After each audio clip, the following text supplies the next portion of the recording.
Distinguished ladies and gentlemen, welcome back to this second joint special virtual session of the Subsidiary Body on Scientific, Technical and Technological Advice and the Subsidiary Body on Implementation. Before we continue the session and open the floor for interventions, I would like to give the Secretariat the floor for some remarks and reminders. Secretariat, you have the floor. Thank you, Chair. Dear participants, good morning, good afternoon, and good evening. We would firstly like to apologize for the technical issues that delayed yesterday's session. We are operating on a new version of the interactive platform as we seek to improve the experience, and we face some technical challenges, but we hope they have all been resolved by the platform provider for today and later. Secondly, as a reminder, when the chair invites for interventions, if you wish to speak, please press the raise hand button at the bottom of your screen. It will turn yellow and your request will be in the queue. Please do not press the button twice. When the chair gives you the floor, your camera and microphone will be activated and will turn red. You can then proceed with your intervention. Please speak slowly so that the interpreters are easily able to follow your statements. When you've finished, you can press the microphone button to turn off your live broadcast. We would like to remind you that statements should be emailed to statements@cbd.int as soon as possible, if not already done. We would also like to remind participants that the chat box is for brief communications and therefore to keep your remarks short in the chat box. Finally, we remind all registered participants who are using the interactive platform to use the star view. That is the left-hand icon among the three icons you will see at the bottom left of your screen. That way, your view will always be focused on the speaker. Thank you, Chair.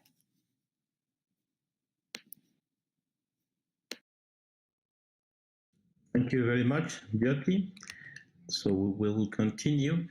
I would like now to continue where we were left off yesterday with the statements from parties.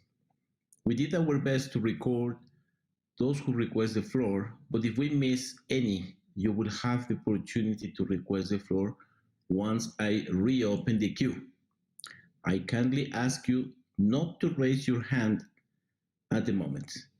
Please rest assured that all parties will have the opportunity to speak and make efficient use of our time in order also to give space for observers. I have the following countries on my list: Peru, Finland, United Kingdom, Belgium, Sweden, Spain, Cameroon, Argentina, New Zealand, Uganda, Austria, Ecuador, Turkey, Japan, Chile, Sri Lanka, Colombia, Norway, and Australia. Please remember that the statements should not exceed 3 minutes, and I will now like to begin with Peru. Peru, please raise your hand so you will have the floor.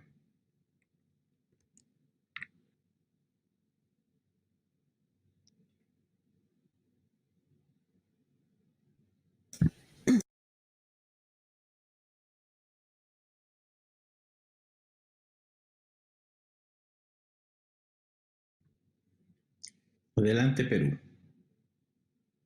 Peru, you have the floor. Go ahead.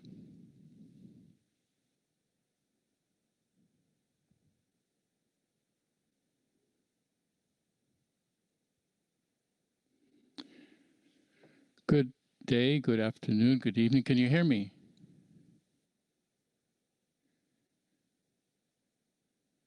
I'm having problems with my word here, so I just want to confirm that you have the statement in writing from Peru I just can't open my Word document here, and so unfortunately, I wouldn't be able to read it. Well, I wonder if someone else could read the declaration a little bit later, Peru. Yes, I would really appreciate that. I don't know what the problem is with my Word, but it's not working. Okay, we'll come back to you later and move on to the next presentation. El siguiente en la lista es Finland. Next one on the list is Finland. Finland, you have the floor.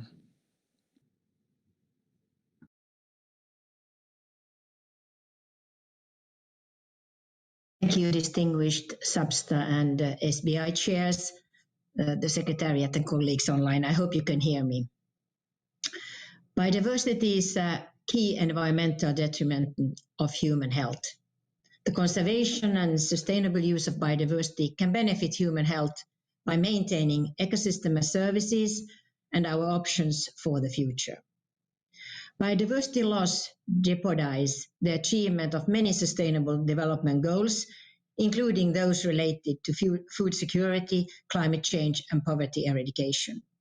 The COVID-19 pandemic has highlighted the importance of the relationship between people and nature. Nature has provided people nature-based activities, especially for people living in densely populated urban areas. Research shows that nature enhances human health and well-being. While the relationship between biodiversity and infectious zoonotic diseases is complex, it's clear that the loss and degradation of biodiversity and natural habitats increases the risk of disease spillover from wildlife to people as well in the future. To avoid that, we need to take urgent measures. Accordingly, an inclusive, cross-sectoral, One Health approach is required. Among other things, this requires strengthening of environmental dimensions of the approach, for example, by integrating the work of UNEP with existing work of FAO, OEA, and WHO. Wildlife trade and land use need strengthening regulations, as we need to ensure that those regulations are effectively enforced on national level. It is critically important to also strengthen national capacity to address health biodiversity linkages to support preventive approaches to health. Finally, we need to continue the dialogue between health and environment sectors at all levels, strengthening monitoring capacities to anticipate, prepare for, and respond to public health threats from ecosystem change, and to consider health biodiversity linkages in various health and environmental assessment. Chairperson, we align ourselves with the intervention made by Germany on behalf of EU and its member states. Thank you. Thank you very much, Finland, and for keeping the time. Now I'll give the floor to UK, followed by Belgium. UK, you have the floor. Thank you. Thank you, Mr. Co-Chair. Hope you can hear me. I'd like to thank the co-chairs and Secretariat for organising this special session and for maintaining valuable momentum towards COP15 next year.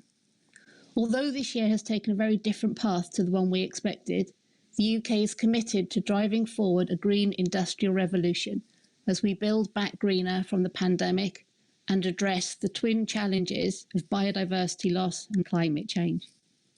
A healthy natural environment is not only important for biodiversity, but also for the health of society and our economy. In November, the UK Prime Minister set out a 10-point plan for recovery, which recognises the importance of protecting and restoring our natural environment. And just a few days ago, at the Climate Ambition Summit, the UK's COP26 President noted the intertwined fates of the pandemic, climate change and nature. COVID-19 has shone a new light on the linkages between biodiversity and human health and made the role of an ambitious post-2020 global biodiversity framework even more critical.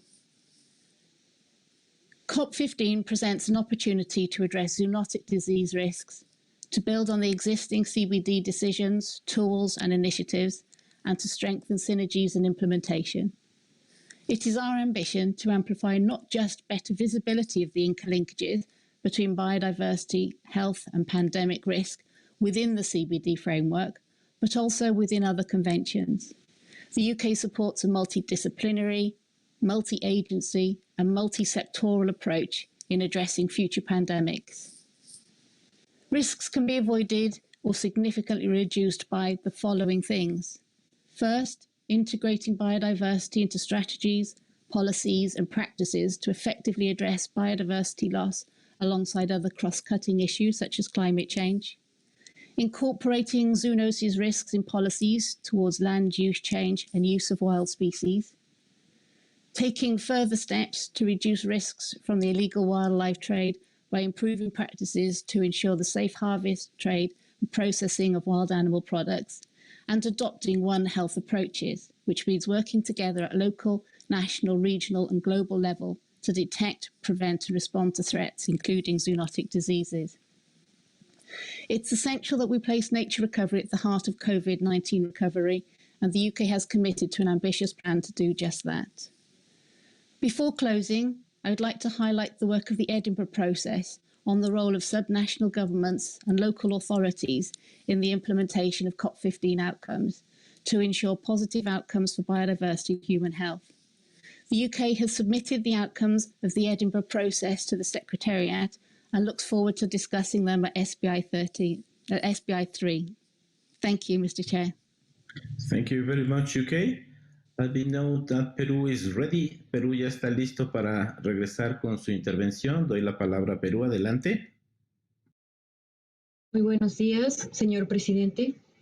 Gracias, el Perú. Peru, please go ahead. Well, thank you very much. Peru appreciates the discussion note prepared by this holding of these virtual sessions on biodiversity, One Health, and the response to COVID-19. The COVID-19 pandemic has highlighted the importance of the relationship between people and nature. This means that the One Health initiative must take an inclusive and interdisciplinary approach in order to change the current paradigm and promote sustainable development in harmony with nature. Now, the relationship between biological diversity and infectious diseases is complex, but there is scientific evidence that loss and degradation of biological diversity undermines the natural balance and the food chain and increases the risk of disease transmission from wild species, to people. In this regard, we urge the parties to work cooperatively in the fight against illegal trafficking of wildlife within the framework of CITES, the Convention on International Trade in Endangered Species of Wild Fauna and Flora, and UNENDOC, United Nations Office on Drugs and Crime. The integration of biological diversity in the health sector is essential and therefore should be included in the Strategic Plan for Biodiversity 2021-2030, as well as in the goals and objectives of the different multilateral agreements and international processes, including a comprehensive, complementary, and articulated implementation of Agenda 2030 and its Sustainable Development Goals. The problems that have become evident at the global level demand an effort and equally integrated response. We encourage parties to adopt the One Health approach and others of holistic nature, taking into account the management and sustainable use of ecosystems, including marine, agriculture, urban, and wildlife ecosystems, and recognizing the intrinsic interrelationship between biodiversity, health, society, and development. Thank you very much, sir. Thank you, Peru. Belgium, you now have the floor, followed by Sweden.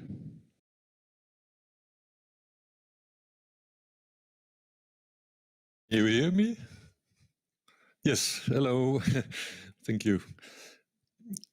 Dear co-chairs, please allow me to express our compassion with all suffering from the current COVID-19 pandemic.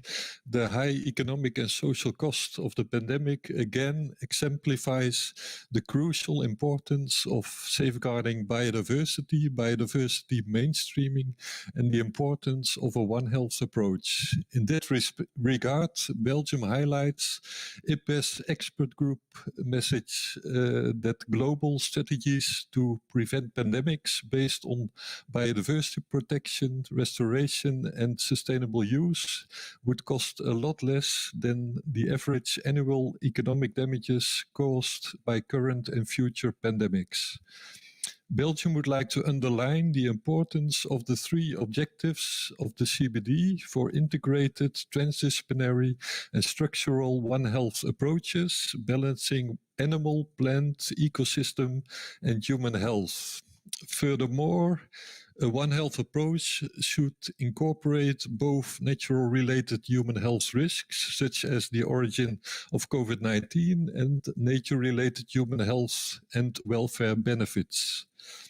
A One Health approach should take into account structural socio-economic human drivers such as ecological disruption and unsustainable consumption and production patterns.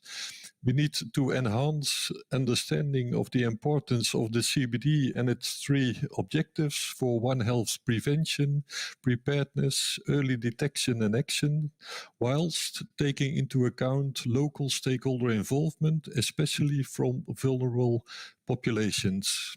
Belgium fully supports the list of approaches and options listed in the discussion note prepared by the Secretariat to integrate biodiversity considerations into stimulus and recovery measures. Indeed, we must ensure that economic recovery measures contribute to the conservation, restoration, and sustainable use of biological diversity and do not compromise biodiversity to build back better.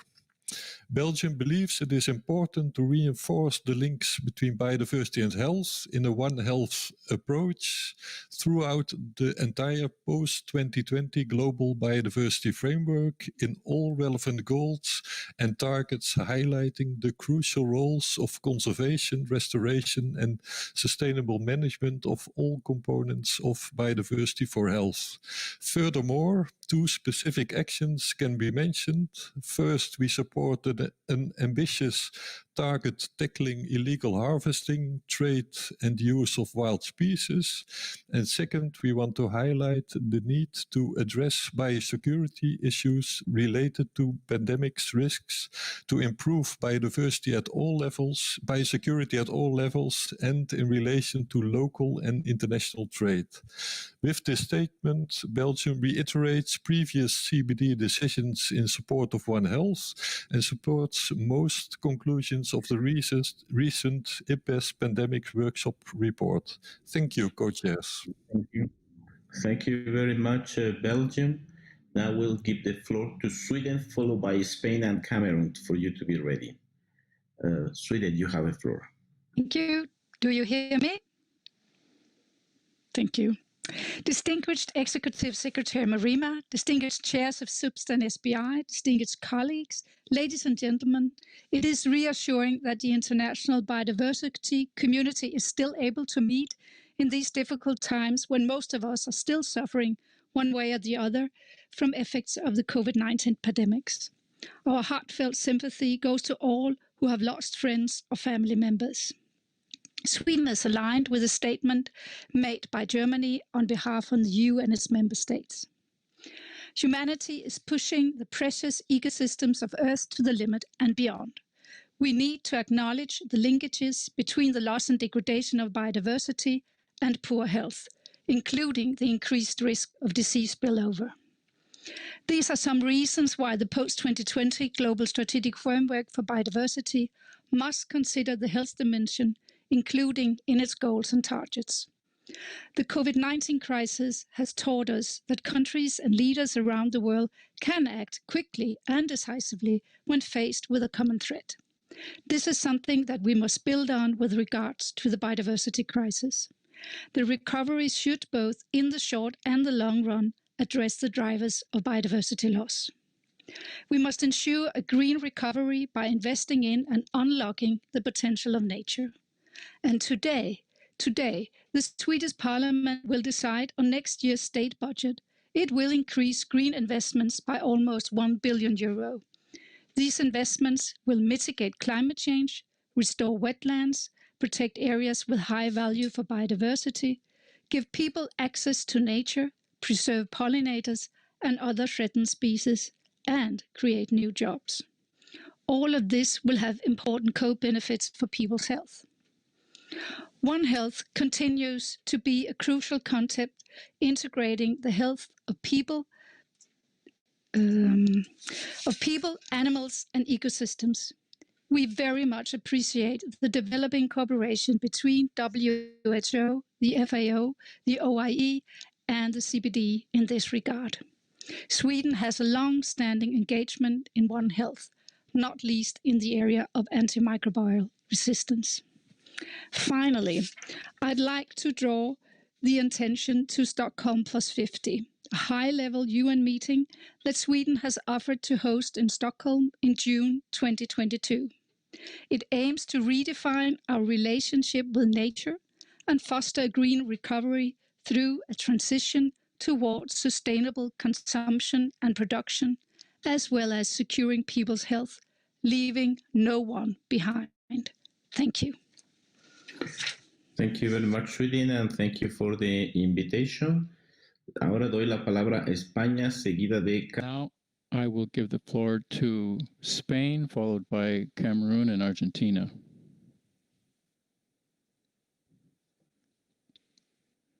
Thank you very much, sir. Executive Secretary, Chairs of SBSTTA and SBI, dear delegates, colleagues. Spain would like to join other delegations, and in particular the EU and its member states, in thanking you for this virtual session and for the need to continue moving forward decisively and without delay in the preparation of the global framework on biodiversity. We'd also join the message of support and express our sincere condolences to the victims of COVID-19. This crisis reminds us, as the conclusions of the IPBES workshop on biodiversity and pandemics highlight, the close link between biodiversity and health. And so the response to the ecological and health crisis must necessarily include safeguarding and enhancing biodiversity in all recovery plans to overcome COVID-19 and its economic and social consequences. The new global biodiversity framework must echo this interrelationship and serve as a tool to integrate the One Health approach and ensure healthy ecosystems. And in this context, the future global biodiversity framework must incorporate ambitious objectives and actions. For example, protection and effective management of 30% of our marine and terrestrial areas, as well as to promote the ecological restoration of degraded ecosystems. Furthermore, we consider it to be essential to devote special attention to the regulation and strict control of wildlife trade, and to strengthen actions to combat illegal trafficking and the poaching of wild species. Risk analyses must be strengthened before allowing movements of wild species outside their natural range, and preventing the spread of invasive alien species. For example, we could use, at the national level and also at the regional and global level, positive lists of wild species that can be maintained as companions, but prohibiting the trade and possession of all others.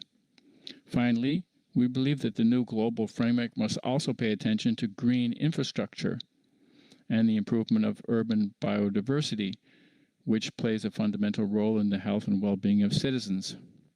Spain is fully committed to these objectives and determined to continue working with all parties without delay to develop an ambitious future global framework on biodiversity in response to the biodiversity crisis and as a fundamental component of sustainable and healthy development. Thank you very much, sir. Thank you, Spain. Now I'm going to give the floor to Cameroon, followed by Argentina and New Zealand. Cameroon, you have the floor.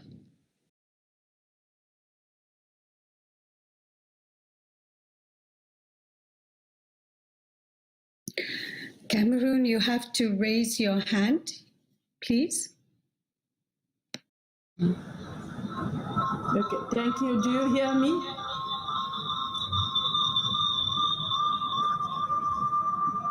There's a lot of echo there. So I'm wondering if someone can turn off microphone. Okay, thank you very much.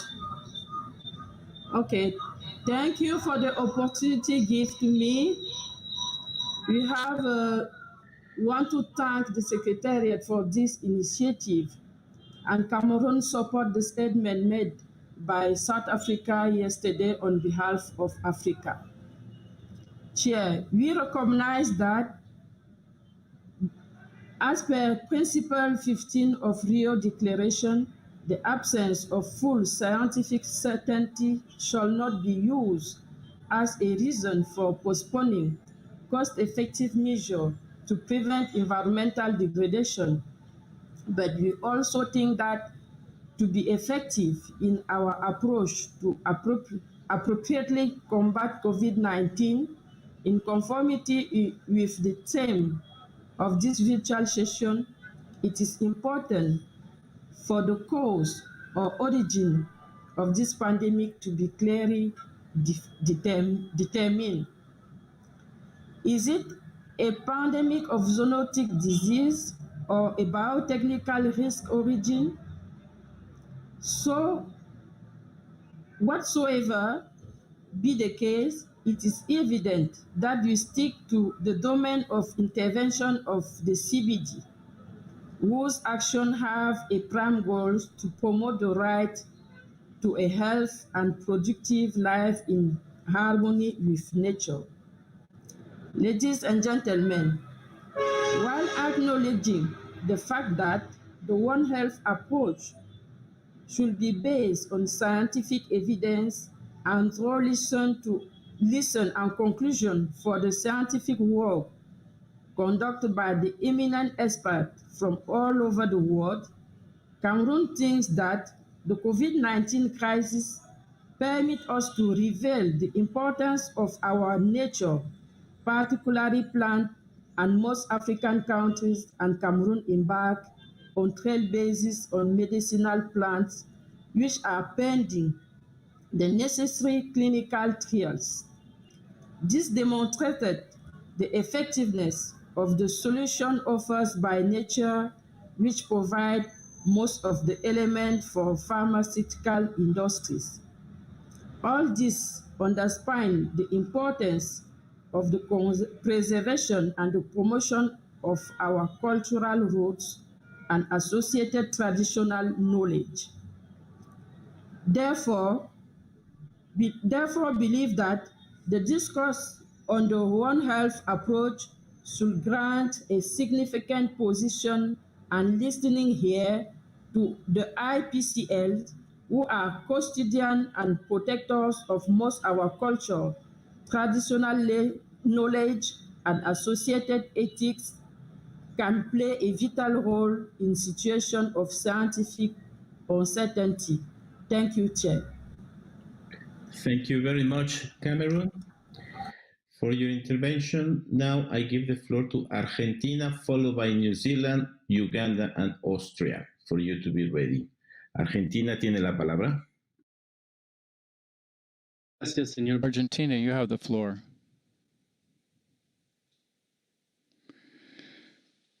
This pandemic has brought to the fore the links between biodiversity and health, a link that Argentina recognizes in its national constitution, where it enshrines the right to a healthy environment.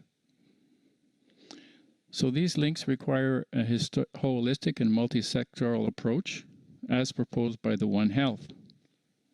And this implies recognizing the connection between biodiversity loss and the emergence and re-emergence of diseases. It also requires that their emergence, or taking into account rather, that their emergence is complicated by their factors such as animal husbandry, situations of poverty, and social vulnerability. The same is true for the analysis of pandemic risk. The uneven response that each of our countries gave to COVID-19 demonstrates that the emergence of pandemics can be linked to the loss or unsustainable use of biodiversity, but also relate to culture, traditions, and the different state abilities to prevent, control, and treat new infections. Distinguished delegates, zoonotic diseases are an appropriate prism to reflect on the historical impact that humanity has had on biodiversity. This is not our first pandemic. Since the very beginning of the colonization process, and more rapidly since the Industrial Revolution, the world has witnessed the spread and devastation of new diseases. These hidden consequences of the process of economic growth in the countries that developed first are all factors that we have to eliminate in future, and this includes harmful socioeconomic practices that continue to this day. And to solve this, there's no need to reinvent the wheel. All we have to do is to commit to multilateral solutions in a spirit of international cooperation and according to the principle of common but differentiated responsibilities. And in this sense, the post-2020 framework is our opportunity to reduce the role of biodiversity loss when it comes to the emergence of new diseases. Our contribution to the One Health approach must take into account all the other environmental agreements and conventions out there, as well as the WHO and the OIE, and promote measures to strengthen epidemiological surveillance, early warning, and risk analysis. And this must be expressed in ambitious and practical goals, which then guarantee the right to sustainable development and include a commitment by developed countries to provide the means for implementation. In conclusion, the implementation of the three objectives of the CBD is and will be our to reducing the risk of any future pandemics. Thank you very much, sir. I thank you, Argentina, for that presentation. And now I'm going to give the floor to New Zealand. New Zealand, you have the floor. Hello, can you hear me? Okay, excellent, thank you. Thank you, Chair.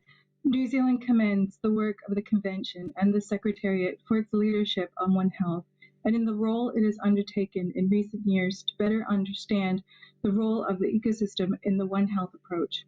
New Zealand encourages the Convention to build on the momentum from its recent work and to continue to bring awareness to the importance of integrating environment and health policies. The partnerships that the Secretariat has forged in its work have set a good example of how members may approach these issues. The Convention can further contribute by providing members with guidance on how to identify these partnerships within their region and how to establish linkages that will target issues on specific concern and relevance to members.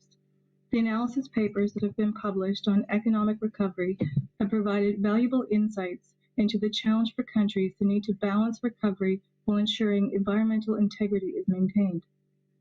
New Zealand has implemented a green recovery policy in our economic recovery, and we encourage others to look for green recovery solutions as well as we move forward from the devastating effects of this pandemic.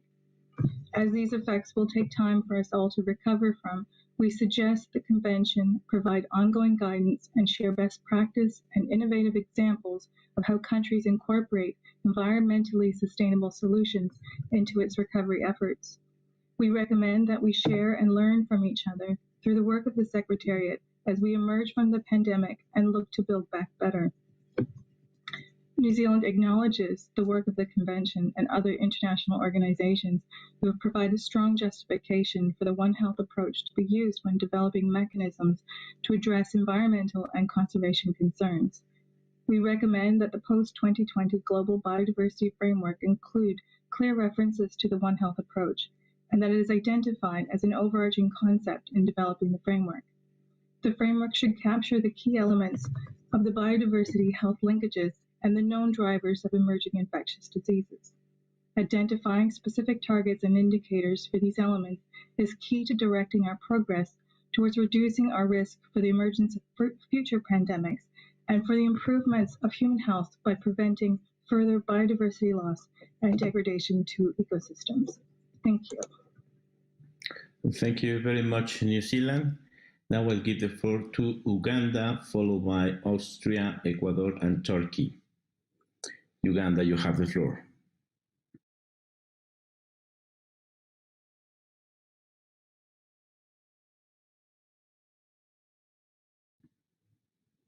Uganda, please raise your hand.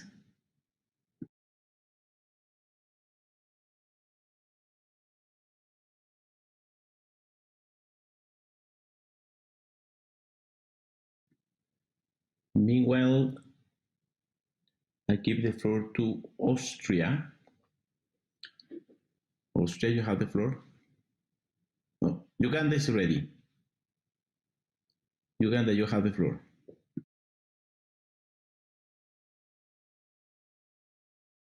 Thank you. Uganda. Thank you. Thank you very much.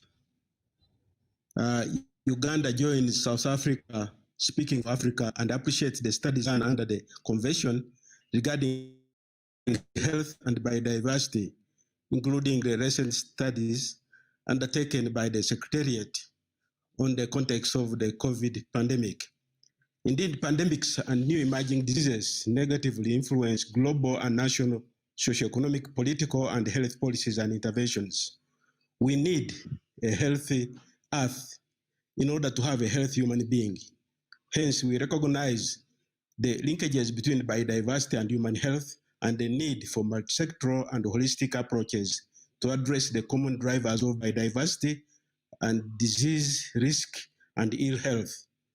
Uganda acknowledges the One Health concept that addresses the health, livelihoods, and food security concerns and the interface with the ecosystems, and including wildlife. We are convinced that this concept provides the necessary impetus to balance the three objectives of the CBD, especially for developing economies like Uganda that are highly dependent on nature, and to address the interface between biodiversity and human beings.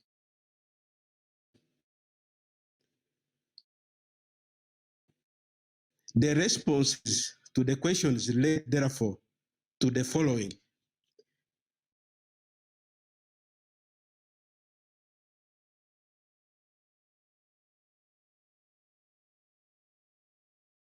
We're missing Uganda intervention, but probably if you turn off your camera, maybe the line would be better. Of the camera. Uganda? Go ahead, Uganda.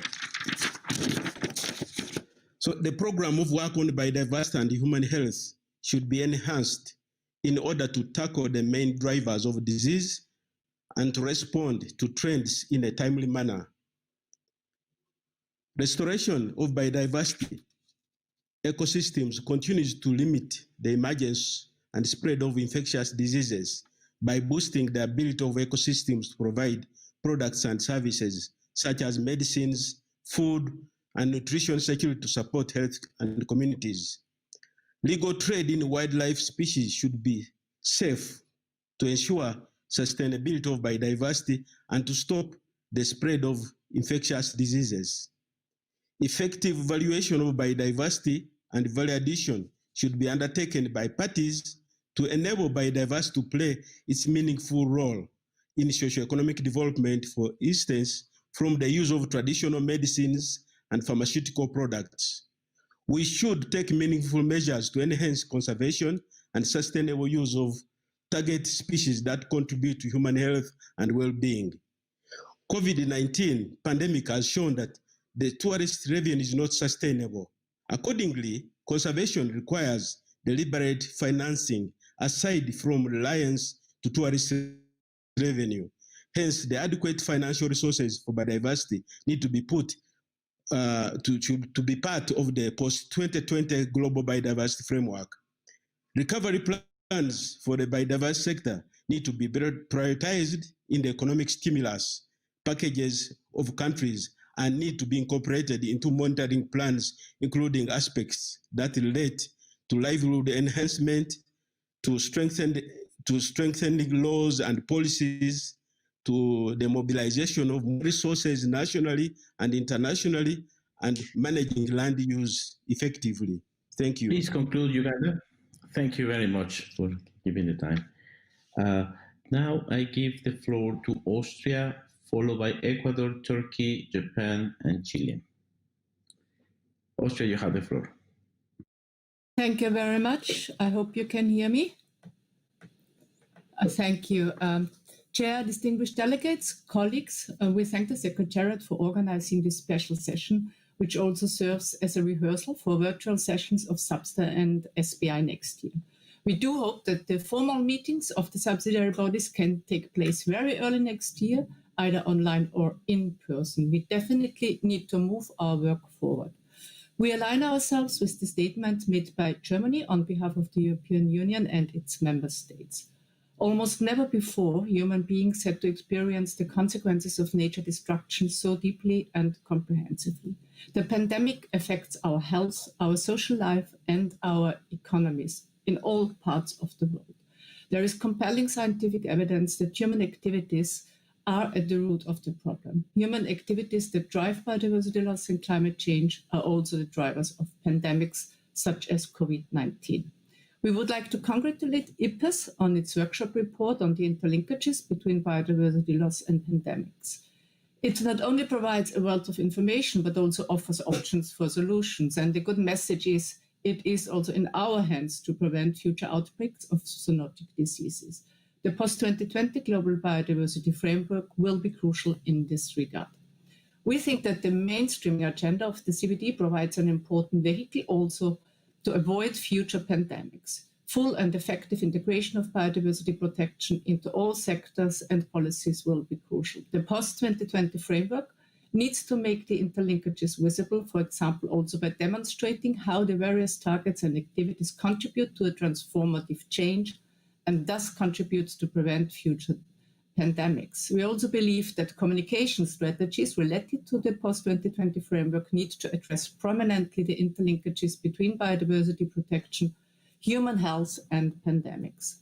We welcome continued close cooperation between the CBD and the WHO and other relevant organizations, also to help to institutionalize the One Health approach at national levels. In Austria, a national forum on biodiversity and health has been set up, which brings together experts from both sides. The forum is tasked with activities to raise awareness on the interlinkages, and to this end has also developed a national action plan on biodiversity and health. Furthermore, the Austrian national health goals contain specific goals on securing natural resources for future generations, importance of healthy nature for healthy people.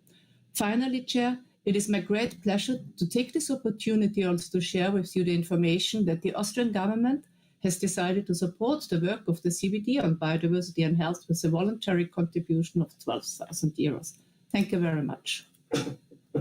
Thank you, Austria, and thank you for this generous offer to continue CBD works, and in particular for this topic. Now I give the floor to Ecuador, followed by Turkey, Japan, Chile, Sri Lanka, and Colombia. Ecuador, tiene la palabra. Gracias, señor presidente. Ecuador agradece los... We're very pleased to see the efforts of the Secretariat to put forward this meeting, including the discussion notes. The Republic of Ecuador, in compliance with international conventions and treaties, has followed up on decisions 13.6 and 14.4 on biodiversity and human health adopted at the last COP. We highlight the importance of the One Health approach to address the cross-cutting issues of biological diversity and human health, which recognizes the importance of ecosystem-based approaches to achieve multiple benefits for health and human well-being. We are pleased to report that Ecuador's current legal and political framework includes an environmental code, which raises the legal status of environmental issues above other legal bodies, and at the same time takes into account comprehensive approaches that guide regulations to ensure harmonious coexistence with nature. And one of these approaches has been the conceptual expansion of biosafety issues, with the aim of becoming a tool for analysis and action on some drivers that may affect animal or plant health, human health, and even biodiversity welfare, and all this through a national coordination system for timely and informed decision-making. Now, taking into account the suggestions made by the CBD Secretariat regarding the key issues before us, Ecuador would like to make the following points. We would suggest that one way for CBD to contribute to the One Health approach would be through the decision documents that will be developed with a view to COP15, combining scientific and political actions in tandem with the World Health Organization, with CITES, and the World Organization for Animal Health. We urge parties to seek coordinated implementation with national agencies that are responsible for animal health and welfare policy by linking other environmental instruments in their national processes. In the case of the search to ensure that responses to COVID-19 contribute to the conservation and sustainable use of biodiversity, it's our view that it's necessary to promote the CBD Convention in the various different areas and spaces of international discussion, especially in those linked to animal health and sanitation, in order to raise awareness about the current situation and to urge transformative changes that reduce the risks to human life on the planet. To highlight the links between biodiversity, health, and the risk of present and future pandemics in the framework of global biodiversity after 2020, the One Health approach should be included so as to encourage the coordination of action with the aforementioned organization and other instruments such as WHO, OIE, and CITES, as well as other relevant institutions. We should also align with the Sustainable Development Goals, and in order to achieve the above, developing and megadiverse countries such as Ecuador require financial support and scientific advice to establish epidemiological surveillance systems, build capacity, and achieve effective technology transfer to take adequate action against possible diseases that may arise from our biodiversity. Thank you, sir. I thank you very much, Ecuador. Colombia, Norway. Turkey, you have the floor. Thank you. Can you hear me? Okay. Thank you, Mr. Chair. The relationship between human, animal, and ecosystem has existed from the very beginning of human history and has always been very complex. Changes occurring in ecosystems have direct impacts on human and animal health. An integrated health approach binding human, animal, and ecosystem can be the only solution on preventing wildlife-oriented infectious diseases, and human health can only be ensured by wildlife and ecology health. It is also very important to integrate One Health approach with post-2020 global biodiversity framework and harmonize with both national and international goals bearing in mind these realities. Republic of Turkey has been working on projects especially focusing on wildlife-oriented diseases and invasive species management. Department of Zoonotic Diseases working under Ministry of Health is conducting continuous programs on combat with zoonotic diseases such as Crimean Congo hemorrhagic fever, rabies, anthrax, echinococcosis, West Nile virus infection, tularemia, and brucellosis. Ministry of Agriculture and Forestry has launched a project on the supply of oral vaccination against rabies in Turkey. Turkey, can you speak a little bit slow, please, so interpreters can follow you? Sorry. In the scope of the project, oral vaccination will be supplied especially for foxes. Additionally, Ministry of Agriculture and Forestry carried out a project on increasing awareness on wildlife-originated zoonotic diseases. Within this regard, a handbook has been prepared and 10,000 copies distributed for free. The hunters were primarily focused within this project, and the handbooks were distributed through hunting clubs and NGOs.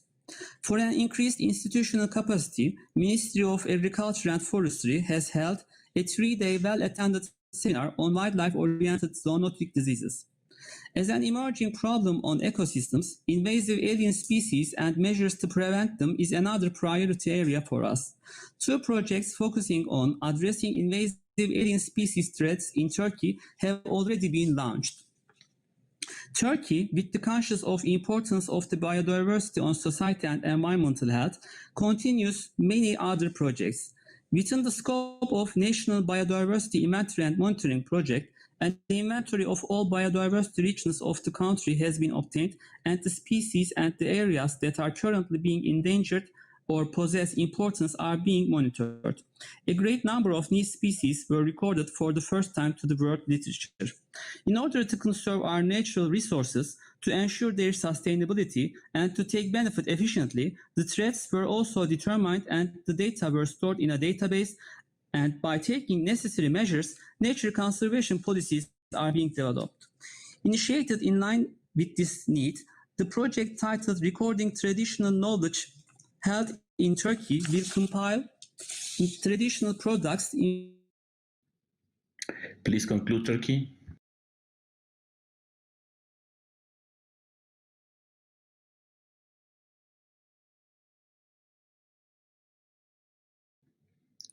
Seems connection with Turkey was close. Approach, and we are ready and eager to work in cooperation.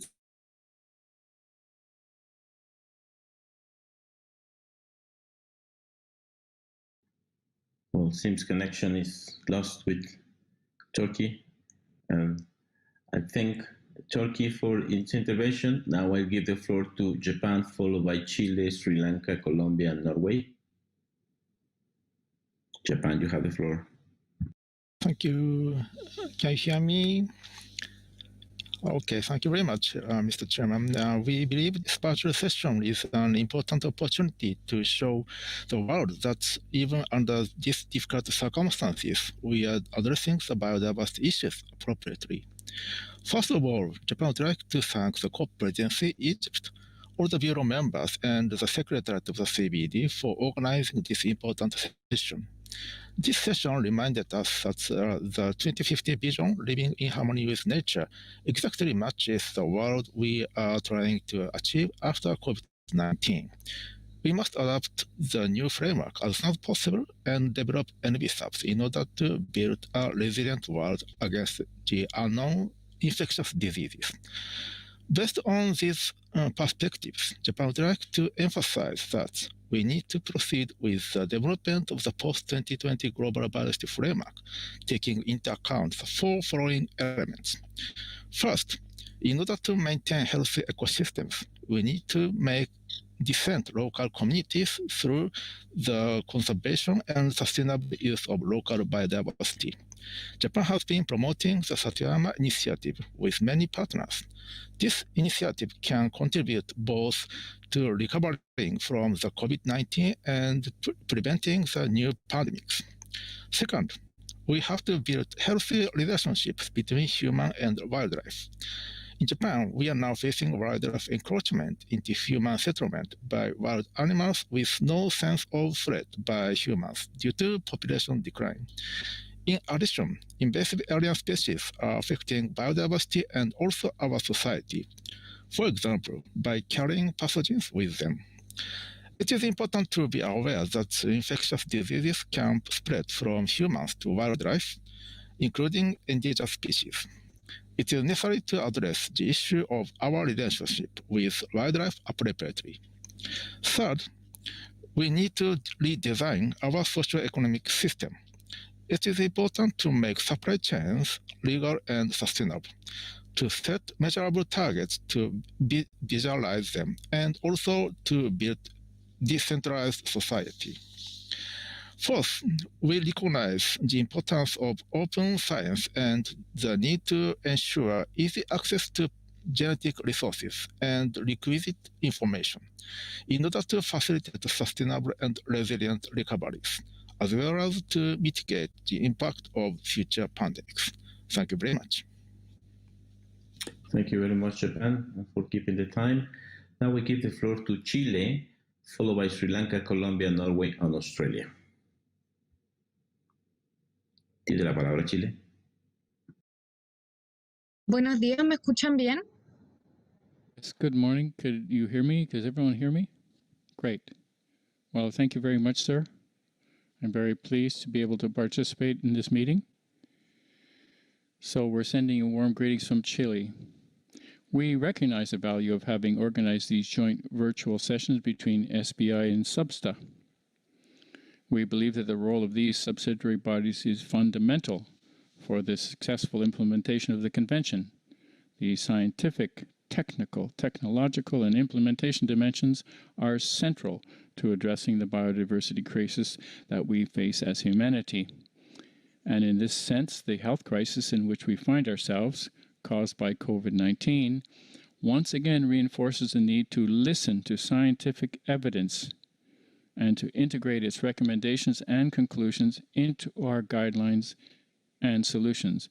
And that's why we believe it is more relevant than ever to strengthen and reinforce the joint work going on between CBD and IPBES. We highlight and recognize the work of this platform. And for this reason, we believe that its contributions, along with various others, should be integrated into the post-2020 framework. That will help us establish the basis for agreeing on realistic goals and plausible implementation mechanisms. For Chile, there's no doubt that there's only one environmental agenda. To begin to reverse the problems we face, we must address them in an interconnected fashion. The synergies between conventions and agreements and alliances linked to biodiversity, as well as the drivers of degradation and loss, are an effective and comprehensive way forward. The challenge of addressing our pandemic, or the pandemic, reminds us that if we do not adequately protect our biodiversity in this globalized world, unfortunately, the interpreter just lost sound from Chile. Yes, it would seem that we've lost our connection to Chile. Maybe Chile, if you could turn off your video.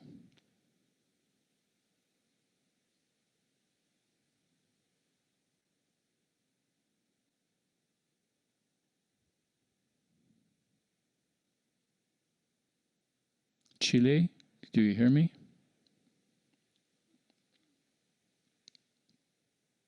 Mientras, Well, it seems we've lost Chile, and so then I'm going to give the floor to Sri Lanka, followed by Colombia, Australia, and China. Sri Lanka. Can you hear me? Yes, okay. Thank you very much, Mr. Chair, colleagues. We thanks to CBD Secretariat organizing this timely, valuable discussion. Sri Lanka appreciate the discussion note for the special virtual session on biodiversity, One Health and the response to COVID-19. CBO5, IPBES reports and other relevant documents provided for discussion. Sri Lanka is an island in the Indian Ocean with significant terrestrial, aquatic and marine biodiversity. Like other countries, Sri Lanka too is faced with climatic-induced disasters, biodiversity depletion, pollution, etc. The continuation of COVID-19 pandemic has further escalated the impact of these calamities in multifold. Further, COVID-19 pandemic has led to unprecedented economic challenges, including the disruption caused to production industries, agriculture, fisheries, tourism, etc. Biodiversity and human health are closely interlinked. An ecosystem consists of a great biodiversity of organisms to provide the necessary services for life, including food, clean air, the quantity and quality of fresh water, medicines, spiritual and cultural values, climatic regulation, pest and diseases regulation, etc., etc. for human health, both mental and physical, and the ecosystem health too. Sri Lanka, as a result of urbanization, globalization, and deforestation, more people live in close contact with the wild and domestic animals. Disruptions in environmental conditions and habitats such as deforestation and intensive farming practices provide new opportunities for disease to be transmitted from animals and lead to the emergence of newer zoonotic diseases. Environmental pollution is another factor which promotes zoonotic diseases. Pollution of land and water resources has created new threats to the health of both animals. Therefore, Sri Lanka has taken several actions to implement One Health approach with all relevant stakeholders in controlling zoonotic diseases. As a country, we have been utilizing the indigenous medicinal knowledge to overcome health issues. It is recognized to uplift the indigenous medicinal knowledge with more scientific and modern approach to benefit for the people and the animals. Current government policies of Sri Lanka highlighted the importance of introducing scientific methods to improve sustainable agriculture, animal husbandry, and plantation agriculture to achieve maximum financial gains while reducing the impact of environment. Please conclude, Sri Lanka. Yeah, finally, I would like to state that the Sri Lanka is ready to work with hard to develop and implement the post-2020 Global Biodiversity Framework to achieve the set target on living now in harmony with nature. Thank you, sir. Thanks. Thank you, Sri Lanka. Now we give the floor to Colombia, followed by Norway, Australia, and China. We have already 1 hour from our session. I hope we can do a good and efficient use of our remaining time to finish with the list of yesterday parties and then to allow also the opportunity for observers to continue.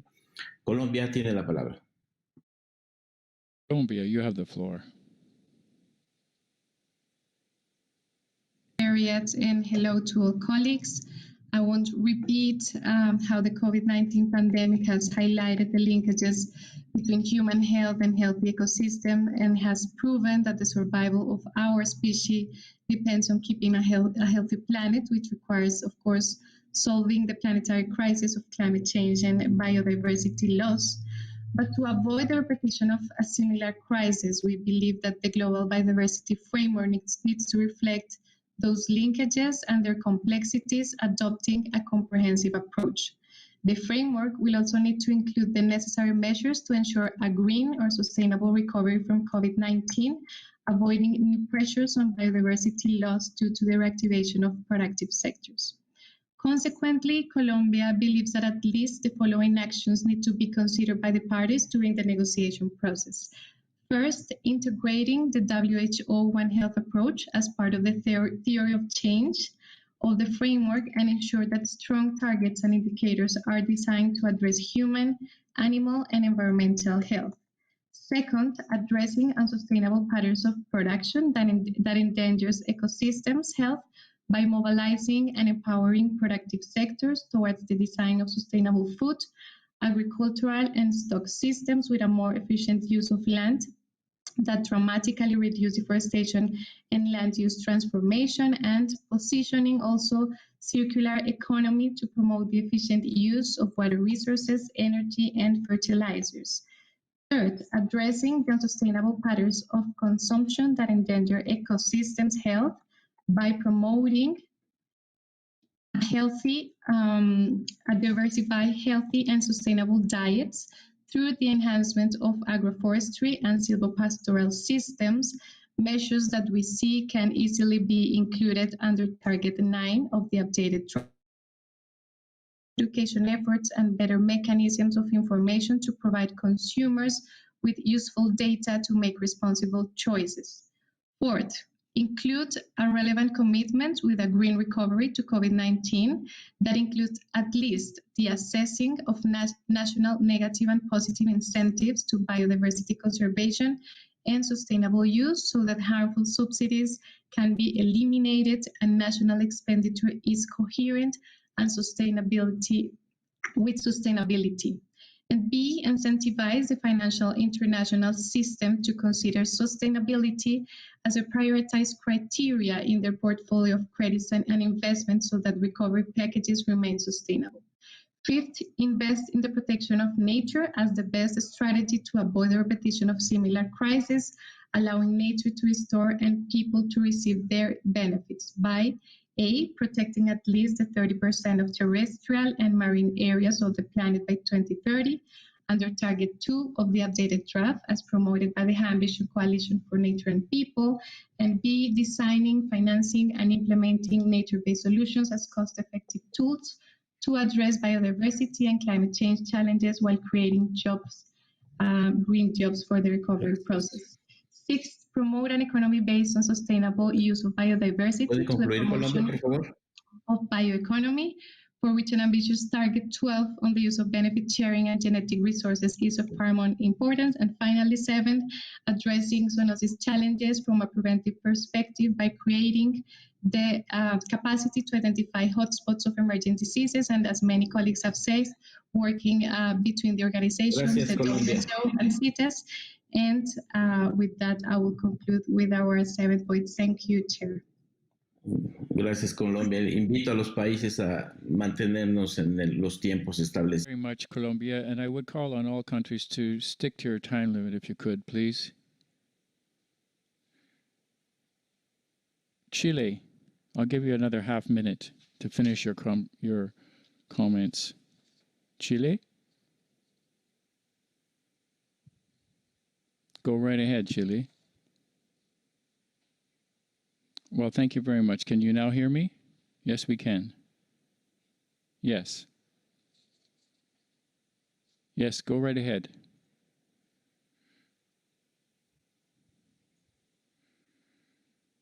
So the challenge of the pandemic reminds us that the consequences are multiple and direct on humans and all other species and ecosystems. And this is why, if we take the One Health approach, such as other holistic approaches, would be absolutely essential when it comes to the economic and health problems caused by COVID-19. And if you add those to the previous crisis and the deterioration of ecosystems, this gives us an opportunity to apply criteria that are truly sustainable and aligned with science, so that way no one is left behind during the recovery. And so within this framework, we would like to highlight the efforts being promoted to increase land and sea protected areas by 30%, or to 30%, I beg your pardon, by 2030, such as the Blue Leaders Campaign and the High Ambition Coalition for Nature and People, which give us the opportunity to translate our highest ambitions into concrete actions. Thank you very much. I give the floor to Norway, followed by Australia and China.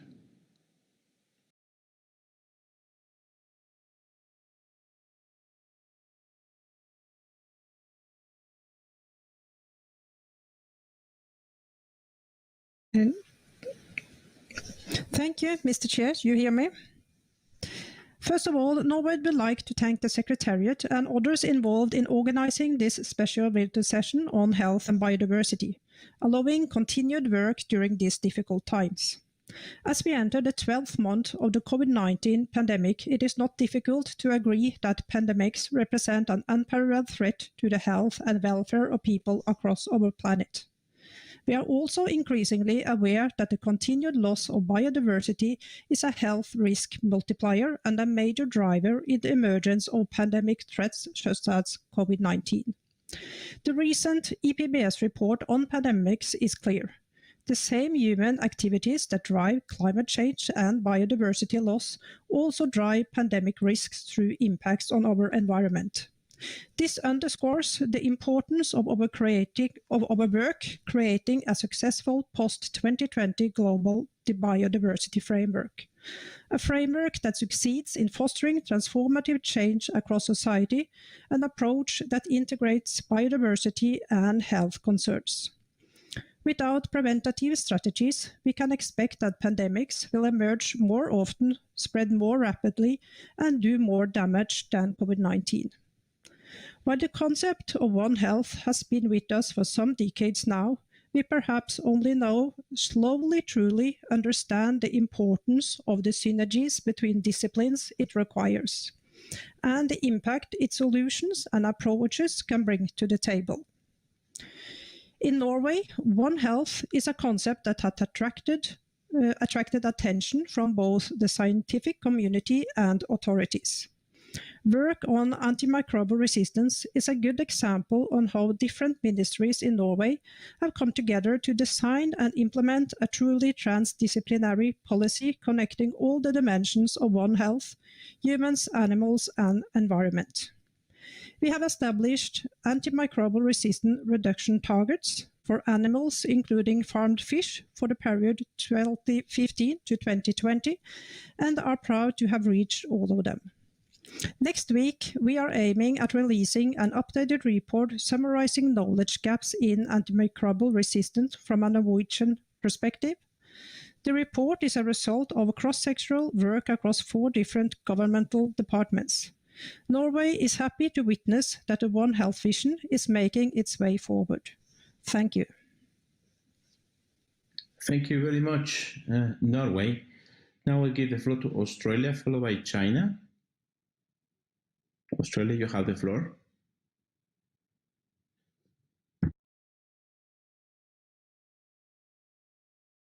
Thank you, Chair. At the crux of the 3 guiding discussion points, Australia sees the principles of education and mainstreaming. We all know the intrinsic link between human health and biodiversity. We all know that to better prevent and control infectious diseases, systems for human, animal, and environment health need to be more closely aligned. We all know that this is a cross-sectoral issue that cannot be addressed by a single organisation or international body. And we also know the new global biodiversity framework will establish global targets to address shared drivers of biodiversity decline and pandemics, such as land use change and unsustainable use of wildlife. What we need and what biodiversity needs is everyone else to know these things as well. Few themes will have the leverage to effectively solidify the importance of biodiversity to the mainstream than successfully educating them on how biodiversity loss affects human health and well-being. That's why Australia sees it as crucial not only that all actors see themselves in the new framework and how they can contribute, but also how their contributions will aid in the health, well-being of their communities. Fostering this transformational change across society will require action.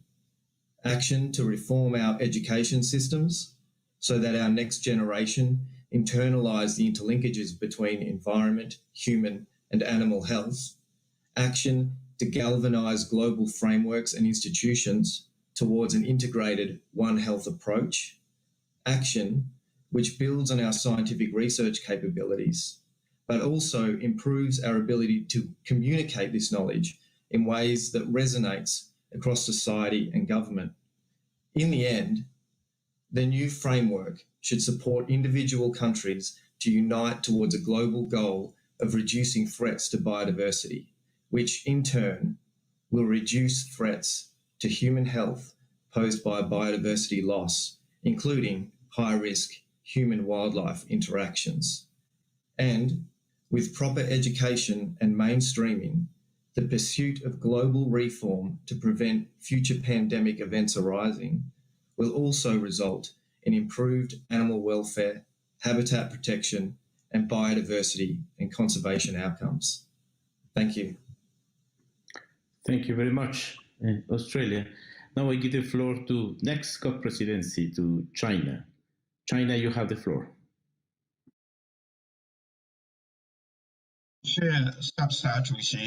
Thank you, Mr. Chair. I would like to thank the Secretariat of CBD and the co-chairs for providing today's platform to all parties to discuss biodiversity and human health issues. The COVID-19 pandemic reminds us that no country can be immune to the global crisis. And countries across the world have made joint efforts to combat the pandemic, embodying the concept of the community of shared destiny for all mankind During this period, with an open, transparent, and responsible attitude, China has kept updating WHO of the pandemic situation in a timely manner, published without delay the virus genetic sequence, established mechanism composed by 32 public entities, which has played a pivotal role in a transdisciplinary, intersectoral, and integrated management of the pandemic. This is a concrete illustration of One Health concept in China. The pandemic is one of the biggest challenges facing today's world. As an international treaty on global biodiversity governance, CBD should play its due important role within its competence. In addition, the development of the post-2020 biodiversity framework should be science-based and focus on biodiversity, conservation, and zoonotic diseases risk reduction. And China supports the convention, serving as a cooperation mechanism to maintain close cooperation with WHO and other relevant United Nations agencies, so that all agencies can perform their respective duties and ensure good synergy among them. Thank you very much.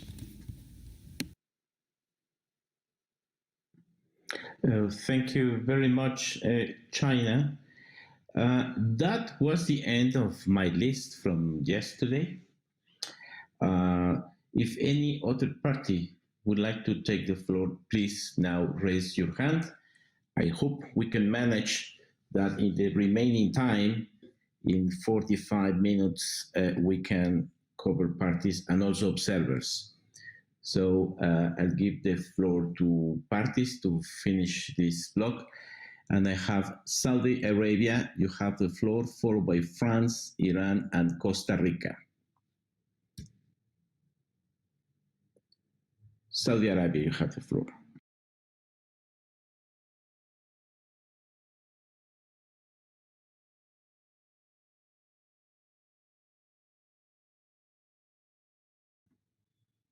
Microphone to Saudi Arabia, please.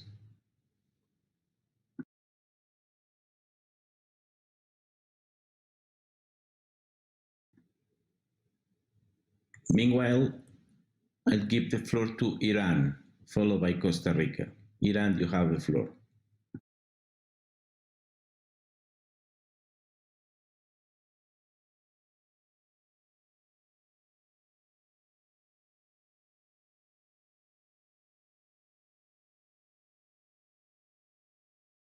Can you hear me? Thank you, Mr. Co-Chair. I also would like to join with the previous speakers. I appreciate CBD Secretariat to organize this important session. Mr. Co-Chair, we will believe that biodiversity is very high important element for human welfare, food security, and healthy life at present and in future too. Islamic Republic of Iran believe that conservation and sustainable use of biodiversity can help and guarantee the present and future life. We are working hard in Iran to save all biodiversity through networking by inviting scientific institutions, policymakers, organizations, private sector, as well as the NGOs. Concerning COVID-19's pandemic, there is a great attention by scientific committee from the health ministry as well as the joint work with veterinary department for public awareness on zoonotic disease by organizing several workshops, webinars, as well as many social media. Iran believes that by networking, sharing, and facility continue to support approved project jointly conducted in Iran despite financial sanctions imposed against our country. In conclusion, Mr. Chair, we believe that global diversity can be conserved if we jointly work at national, regional, and international level. COVID-19 pandemic is not the last crisis or disease, therefore benefit sharing capacity building, networking, and public awareness are key elements to control cross-section crisis. Thank you, Mr. Chair. Thank you very much, Iran. I see Saudi Arabia is back. So Saudi Arabia, you have the floor.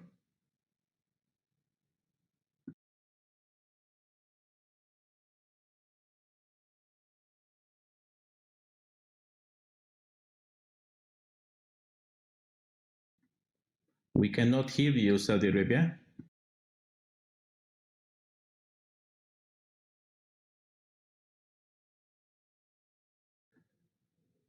Mientras tanto, doy la palabra a Costa Rica, followed by France. Costa Rica tiene. In the meantime, I'm going to give the floor to Costa Rica. Costa Rica. Thank you very much, sir. The world is suffering the effects of the pandemic caused by COVID-19. It was a major challenge. We've lost thousands of lives, crumbling health structures, and a whole series of economic and social shocks. However, Costa Rica is sure that the efforts we're putting into working against COVID-19 will pay dividends. We have received a lesson, a life lesson, and let's hope that it has an impact on how we deal with biodiversity in future. The pandemic will go and become part of the past, but the impacts will not, and we need to change our habits. We need to be much more present to the need to make a transformative change. A change means we have to confront the negative drivers on biodiversity and make the necessary development structural changes that will enable us to build a much less aggressive society. Costa Rica believes there's a direct relationship between the application of the convention and the way in which we can deal with and confront future zoonotic epidemics. We think that more than ever, we must ensure that the parties respect the 2020 approach if we want to have a more healthy future. And we believe that a number of the approaches adopted by the scientific community have to be central to our work and part of our post-2020 planning. Human health, land use, land planning, improvement of regulations, and commercialization of biodiversity, promotion of responsible consumption will be useful to help us to take action and approaches for the future that will provide solutions in order to avoid future pandemics and negative effects on humanity. Thank you very much, sir. Thank you, Costa Rica. Intervention from parties to continue with observers. France, you have the floor.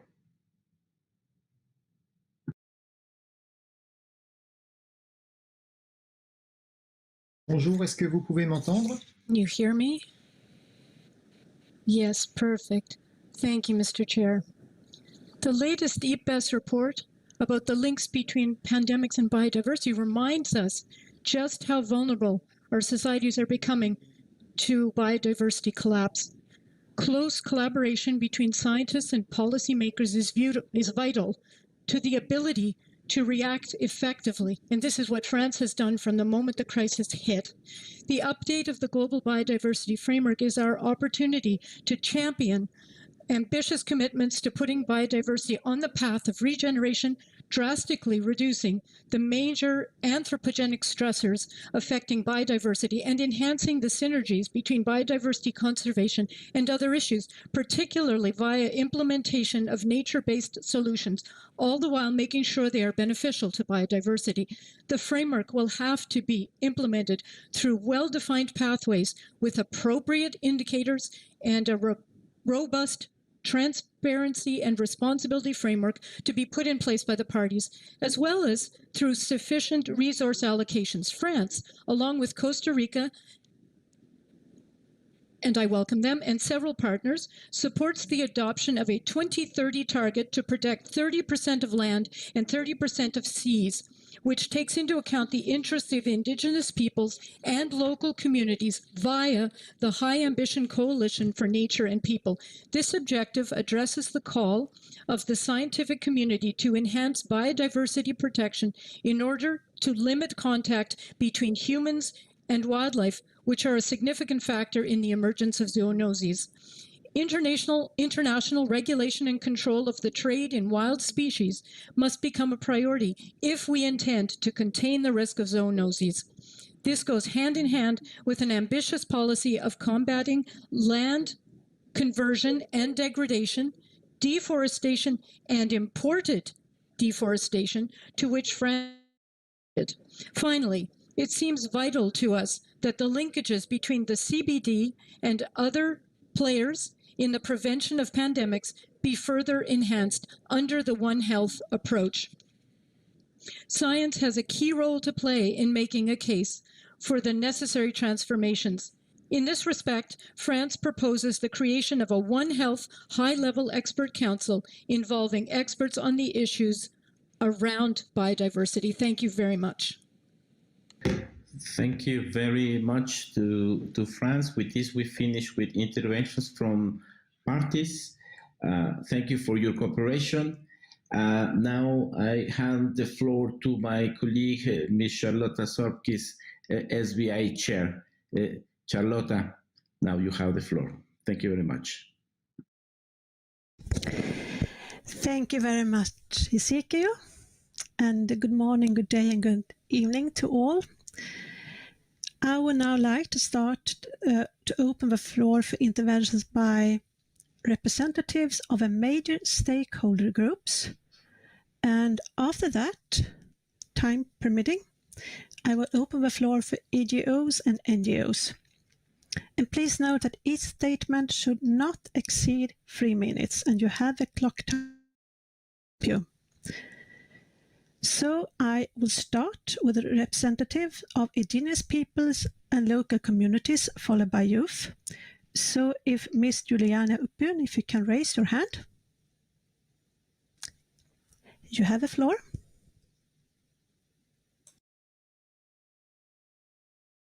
Thank you, Mrs. Chair. The IIFB had a second dialogue on the post-2020 Global Biodiversity Framework, which took place from 1 to 3 of December 2020. In preparation for the second dialogue, the IIFB organized more than 20 regional webinars to discuss on the zero draft on the GBF. Based on our outcomes of the second dialogue, we would like to make the following recommendations. As Indigenous peoples, we protect our biodiversity because we know the connection between biodiversity and health. The destruction of our biodiversity, forests, animals, rivers, plants, that includes traditional medicines, impacts in our daily life, food, spirit, and all our well-being. If countries would ensure the protection of our biodiversity, the humanity could be better prepared to manage many pandemics, including COVID-19. IPLCs have been impacted by the COVID-19. In most communities, there are health centers or nearby hospitals, and where they have medical personnel and medicine is never available. The interlinkages between biodiversity, health, and pandemic risk need to be reflected in the GBF with the recognition of traditional medicine of IPLCs and their customary sustainable use and management of biodiversity, wildlife, animals, and plants. Current Target 19 related to information and traditional knowledge need to be revised, and it is below the standard of IT Target 18. It should have a strong recognition and support of traditional knowledge, innovation, and practices, and its role for the conservation and sustainable use of biodiversity according to all progress having made under the CBD. Currently, Target 4, 8, and 9 do not recognize customary sustainable use, which includes housing, traditional medicine, and food sovereignty for IPLC's members, including women and youth. There is a need to have in the GBF a human rights-based approach. The GBF should include a target on the recognition of the lands, territories, and waters of IPLCs in accordance with our customary laws, governance systems, and management practices. The GBF should also include the value interrelationship between culture and biology diversity.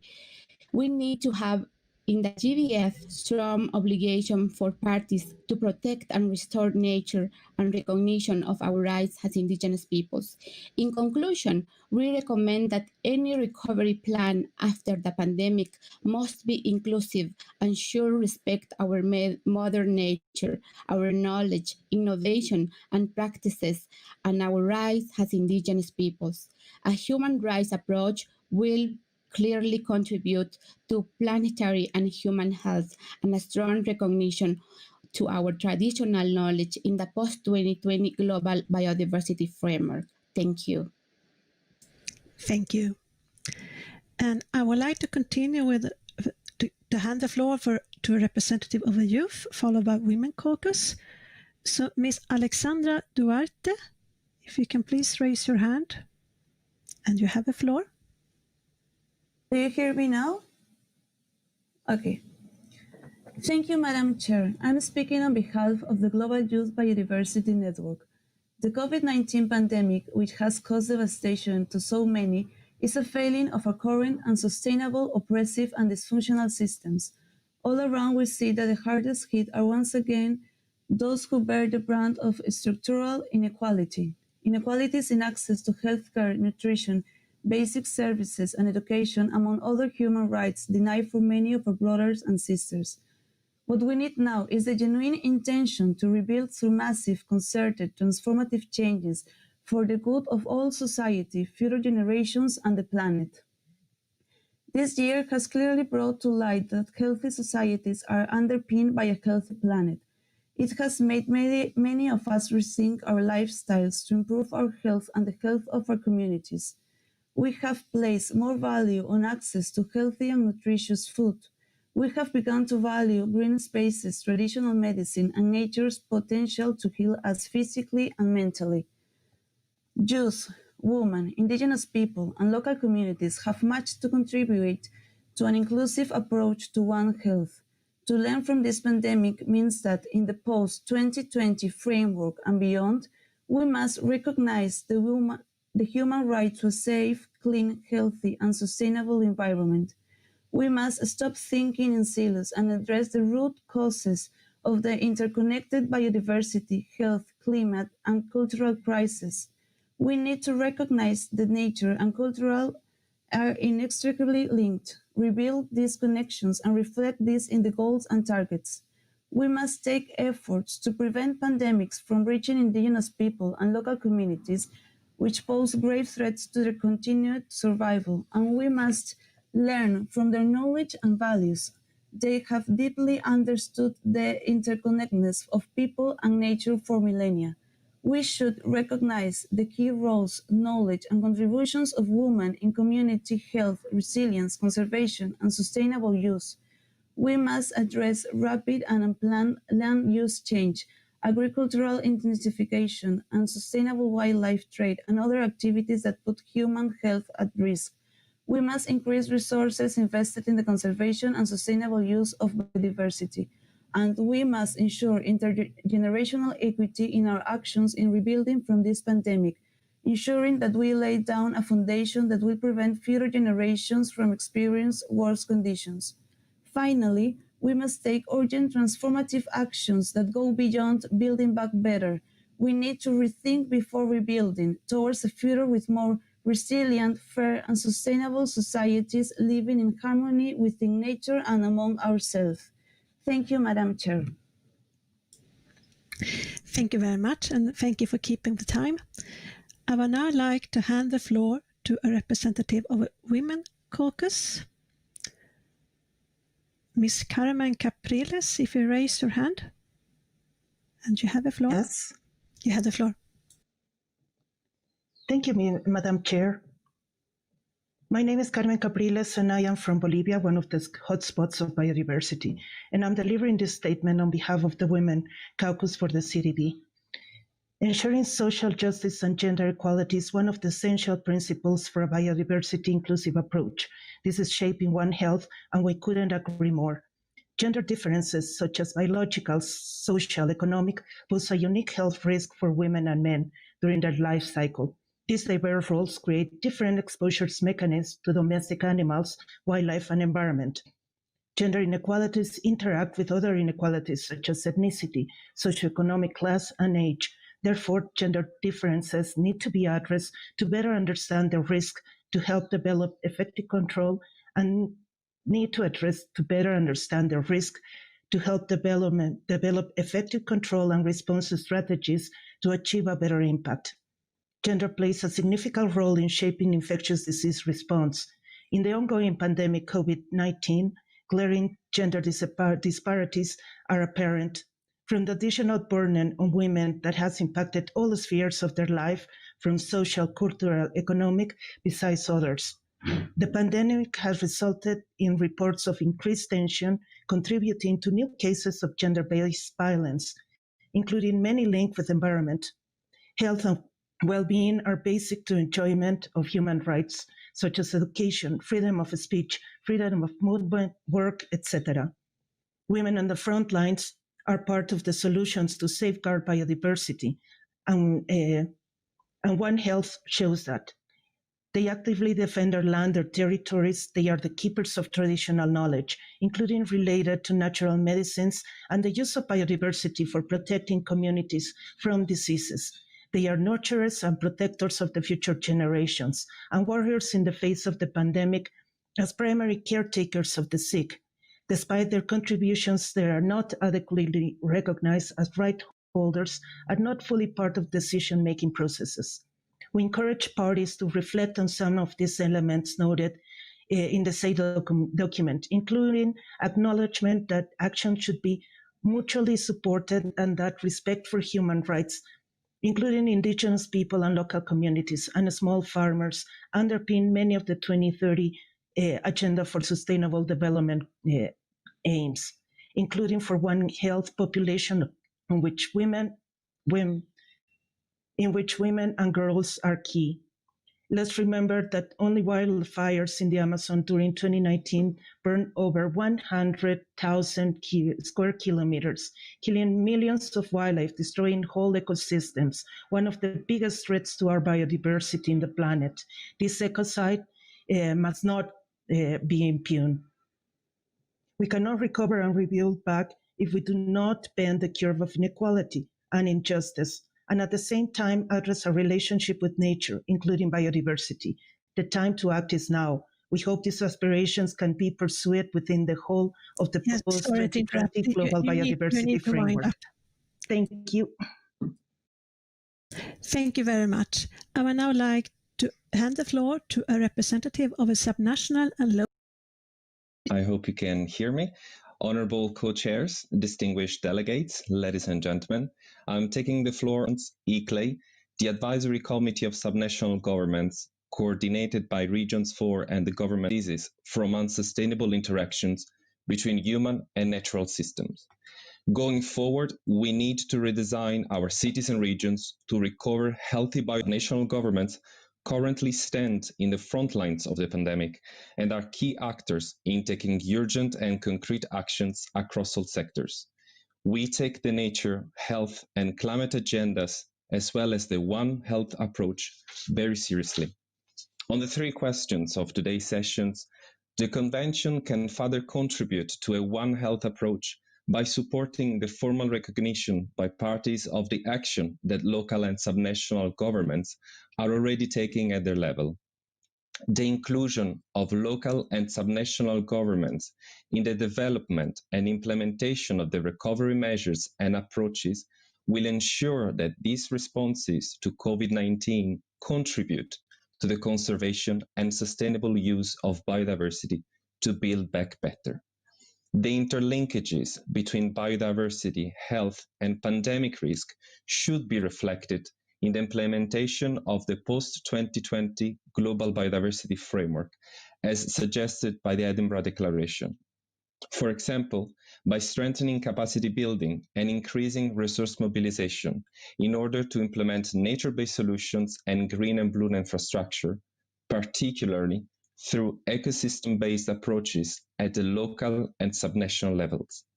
I conclude by reiterating that cities and subnational governments are ready and want to be part of the solution to build back better and redesign our shared future in harmony with nature within planetary boundaries.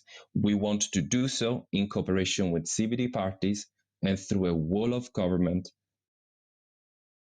Thank you very much. Tack så mycket. Tack så mycket. Thank you.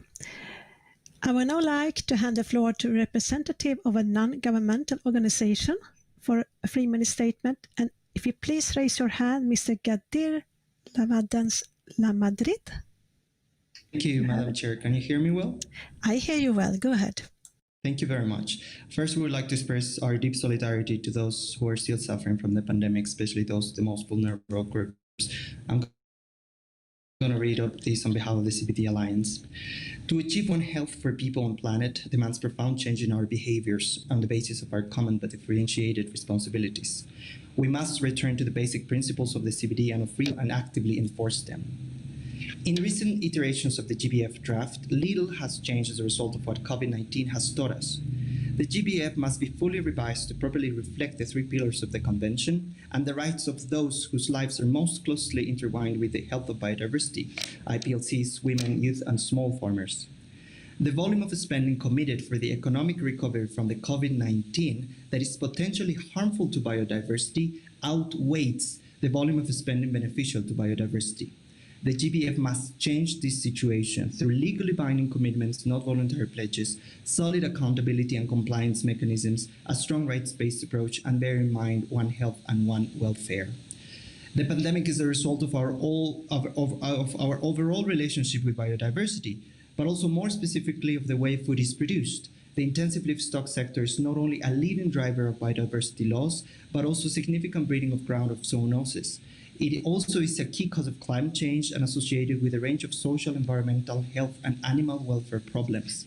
Now is not the time to invest hundreds of millions in 11 historic programs, as some development banks have done in post-pandemic stimulus packages. We echo the calls to ensure that such packages, as well as tax and subsidy architectures, contribute to biodiversity, incentivize gender-responsive, socially and environmentally sustainable agricultural practices.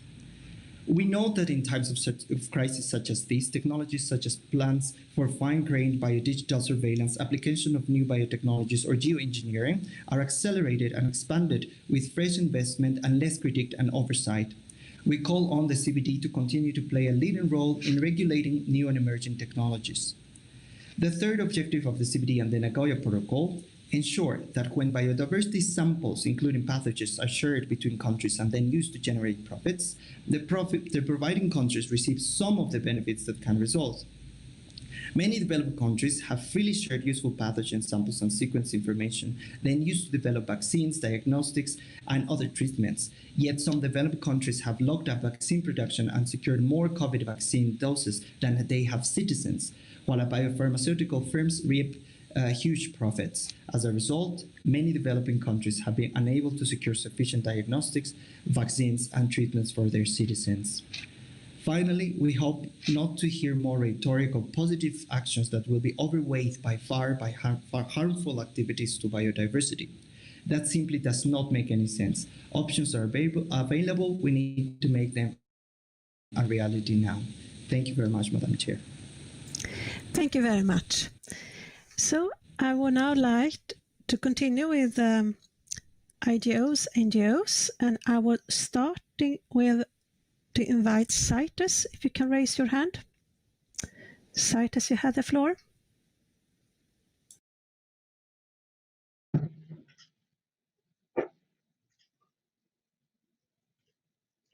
Thank you, Chair.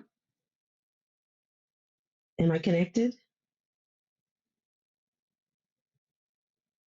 Thank you, Chair. Ladies and gentlemen, the global COVID-19 pandemic has caused immense human suffering and economic distress.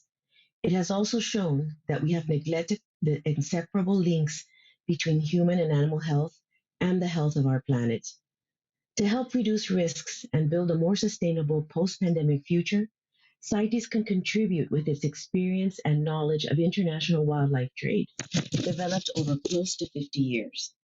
International trade in specimens of CITES-listed species is one of the human-animal interfaces through which animals and animal products and their pathogens are introduced to new environments. International trade is also one of the interfaces through which CITES parties may take measures to help reduce the risks of future pandemics. CITES regulates international trade in over 38,000 species of wild animals and plants, and all products and derivatives from all origins, wild, ranched, captive bred, or propagated. While the Convention regulates cross-border transactions, domestic regulations of harvest, markets, and trade are also relevant. Public health and veterinary quarantine are mentioned in the Convention as areas where parties may adopt stricter national measures in addition to those required by CITES. Existing CITES provisions and mechanisms, notably its strict permitting system, regulate the international trade in wildlife to ensure that it is legal, sustainable, and traceable. This could provide a solid basis for parties to consider additional CITES measures that could help mitigate the risks of diseases spreading and make international trade in CITES-listed species safer for health. In this regard, I wish to highlight the importance of partnerships. Several of these partnerships are formalized in CITES resolutions, while others exist through agreements at an operational level. I believe that there is scope for reinforcing all of these in the context of One Health. Our collaboration with agencies such as the World Organization for Animal Health and the International Air Transport Association helps to oversee aspects of international wildlife trade that specifically pertain to public and animal health. Also, in collaboration with UNCTAD and others, we support electronic solutions for CITES permit management, which can help enforcement agents check across other trade requirements, including biosecurity requirements. The CITES Secretariat also continues to actively participate in collaborative partnerships on forest and on sustainable wildlife management with MEAs such as CBD and others, and in the International Consortium to Combat Wildlife Crime with UNODC, Interpol, the World Customs Organization, and the World Bank. These partnerships help support CITES parties in designing and implementing multi-sectoral policies, legislation, and research for better public health outcomes by indicating how and where better regulation of wildlife trade could be considered, and therefore play an important role in the One Health approach. Thank you, Chair. Thank you very much. And I would now like to give the floor to FAO. If you can please raise your hand. You have the floor.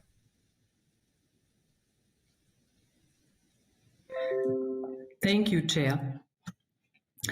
As we work together to recover from the COVID, we have an unprecedented opportunity to strengthen cross-sectoral collaboration through more inclusive One Health approaches that consider upstream drivers of ecosystem health, including in the post-2020 Global Biodiversity Framework. FAO stands ready to work with the CBD on the full range of biodiversity health linkages in all culture. In its new strategic framework, FAO will work to support the achievements of the 2030 Agenda and promote food systems to meet its aspirations of leaving no one behind through sustainable, inclusive, and resilient food systems for better production, better nutrition, better environment, and better life. To tackle the complex and interrelated issues associated with biodiversity loss, deforestation, and the emergence and spread of zoonotic diseases, FAO has intensified its work on One Health. Most importantly, it created a new joint FAO-WHO center in which also the World Organization for Animal Health, OIE, will be fully involved. This center will address zoonotic diseases, antimicrobial resistance, and Codex food standards. The FAO committees on agriculture and forestry both requested FAO in the implementation of its biodiversity mainstreaming strategy to comprehensively address the disease threats at the animal-human environment interface and to strengthen the promotion of sustainable management of wildlife along the whole wild meat value chain. The FAO COVID-19 response and recovery program in support of its members contains 7 holistic priorities, including on One Health and preventing the next zoonotic pandemic, food systems transformation, as well as economic inclusion, employment and social protection in the green recovery. Specifically, the Collaborative Partnership on Sustainable Wildlife Management and the Sustainable Wildlife Management Program provided concrete guidance for reducing future wildlife-borne spillover of diseases to humans, whilst promoting sustainable use of wildlife. The International Treaty on Plant Genetic Resources is assessing the current and potential future impacts of the COVID pandemic on the management of plant genetic resources.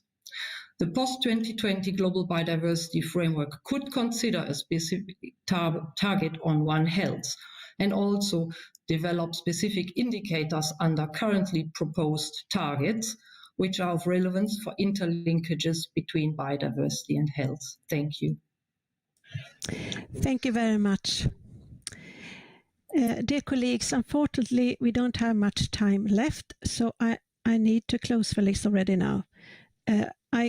Of course, all statements submitted will be posted on the web page, so it can be seen afterwards. I'm very sorry for that, but we need to continue our meeting in order to keep time. I apologize. So, distinguished delegates, as we near the end of our meeting, we should also take a moment to look ahead.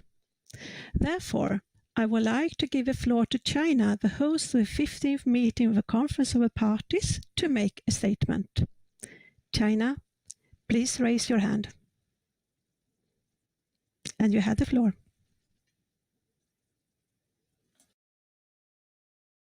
Thank you. Respected Ms. Elizabeth Marima, parties, and the representatives of stakeholders, ladies and gentlemen, friends.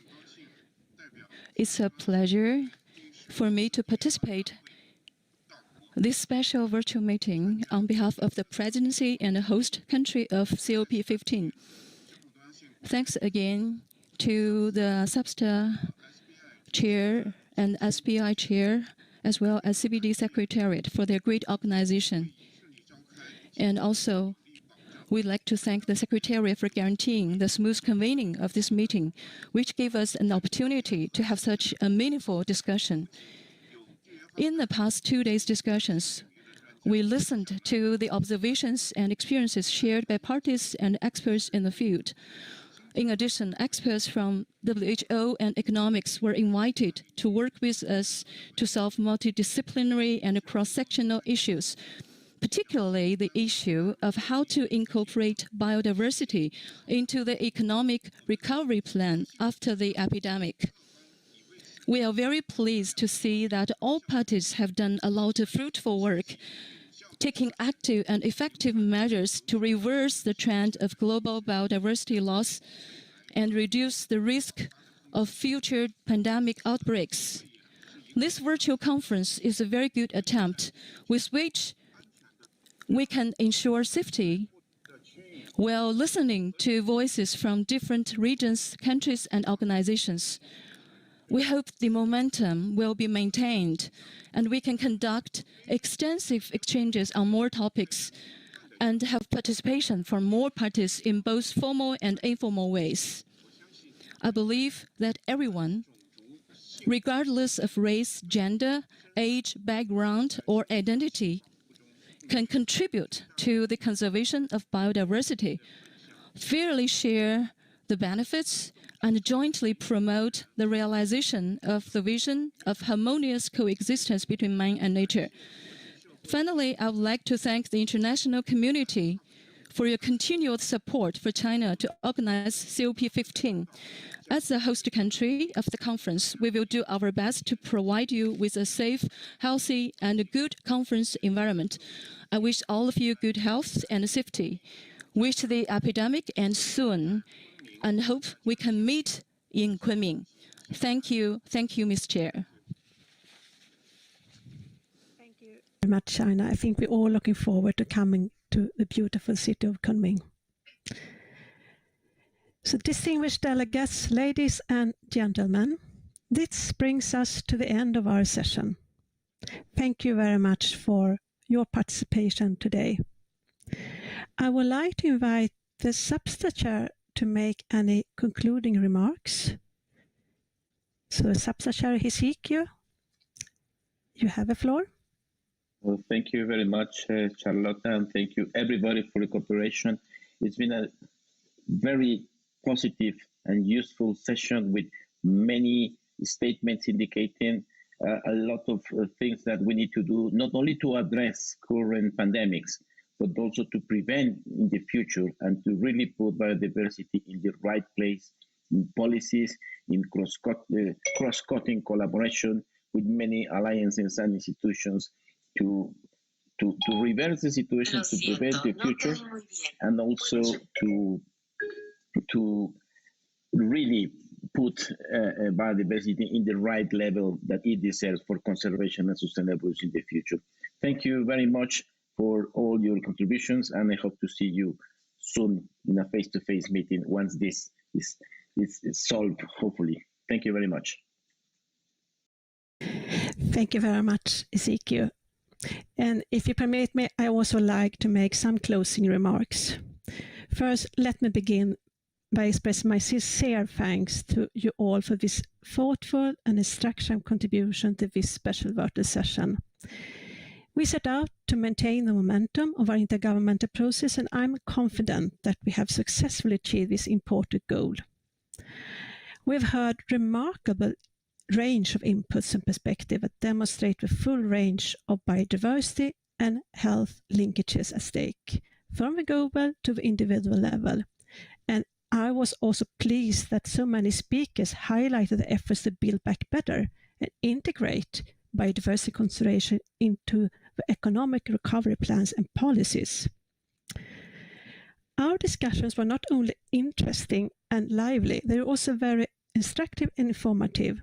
And I certainly learned a great deal in a limited amount of time, and I hope that you all participants found it equally enlightening. So, colleagues, we have reached the end of the session today and the end of an intense but ultimately successful 2 days of a convention work. This 2-day trial has provided us with the opportunity to continue to test and develop this new platform. As you learn more about the substantive themes of our special sessions, I hope you also have become more familiar with the mechanism of a virtual platform. And I would also like to once again apologize for the technical issues that delayed yesterday's session. For your patience, still I believe we all will experience very good. We all learn.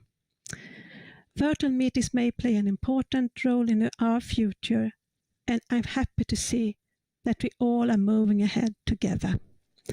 My colleague Ezekiel, substitute chair, and I are grateful for your sustained interest during the last 2 days and for your efforts to join this meeting despite facing some challenging time zones.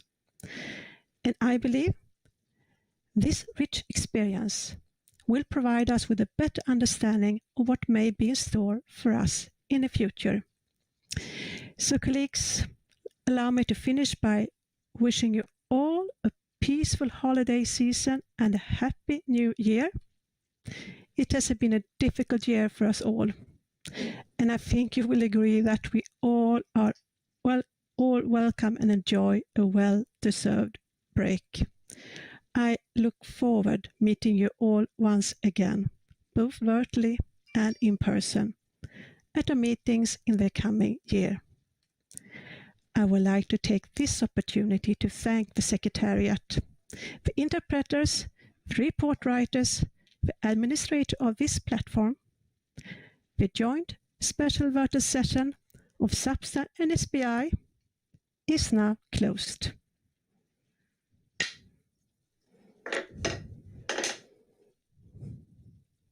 Bravo.